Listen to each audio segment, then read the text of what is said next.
years ago it was a time of great turbulence, and I remember one of the first RT meetings and all of the protests going on.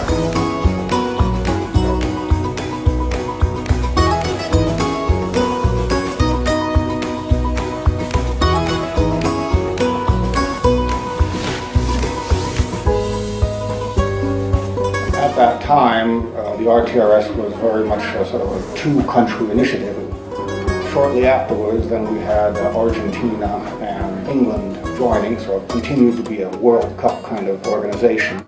Many NGOs, companies and farmers decided that it was smarter, better to work together. And there was great belief that many things could be done better and smarter and more sustainable through cooperation in the supply chain. Our expectations with the roundtables 10 years ago were high. It was an exercise in how you move groups and group thinking. And there's real art to that, which I think most people in NGOs don't have.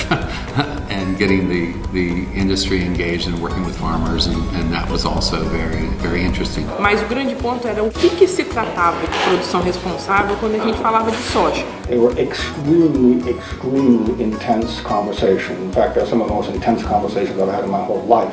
Então a RTRS foi um fator fundamental para a gente, para esse processo de discussão, porque a gente entendeu a produção de soja no mundo inteiro. That where and how we produced food is the biggest conservation issue of the 21st century. And that's why we developed these standards, along with a lot of other groups.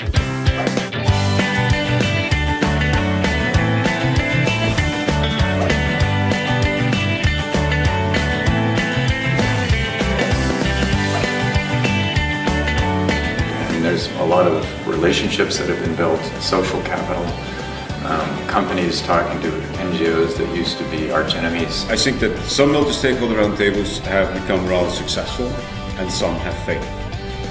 I would rate RTRS as moderately successful. I had expected that demand would go faster for RTRS soy. That said, demand is growing. Eu acho que normalmente as pessoas desistem rápido e um processo multi-stakeholder como a RTRS ele não atinge o seu ponto principal em tão pouco tempo. We've helped really shift an understanding of what it is to be sustainable, what it is that continuous improvement is literally about 1,000 small improvements. It's not about one big thing. It's not about only one thing. There's new types of arrangements to create the demand that is essential for the roundtables to succeed are moving forward. We need to focus on how to optimize several things rather than just maximize one thing like production or even just focus on deforestation. Sustainability is bigger than just that, even though that's a huge issue.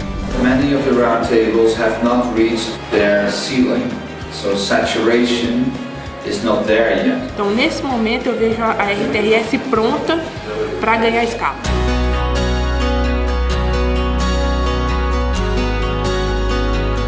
We still need a lot of new areas in order to feed the world.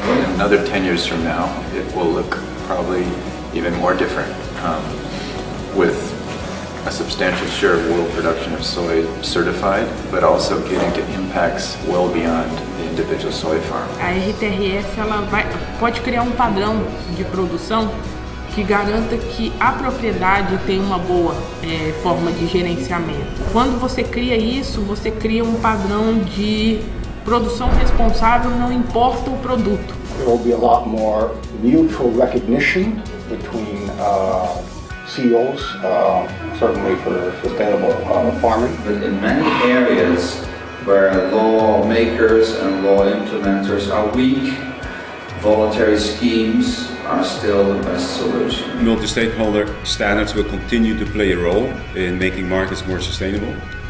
At the same time, I see a growing awareness that governments should be involved in market transitions. Landscape management is an important segment coming up. I think the RTRS could be a good convener, bringing partners together. We have a kind of fork in the road. Either we develop an umbrella standard that is based on the learnings from the 8 or 10 ag and food standards we have today and turn out one common standard, or we actually work with governments to make the certification programs the law. The private companies that have come into the roundtables and very powerful spokespeople for telling political leaders we want sustainability to happen. Eu acho que a RTRS daqui a 10 anos pode ajudar muito a construir uma agricultura sustentável.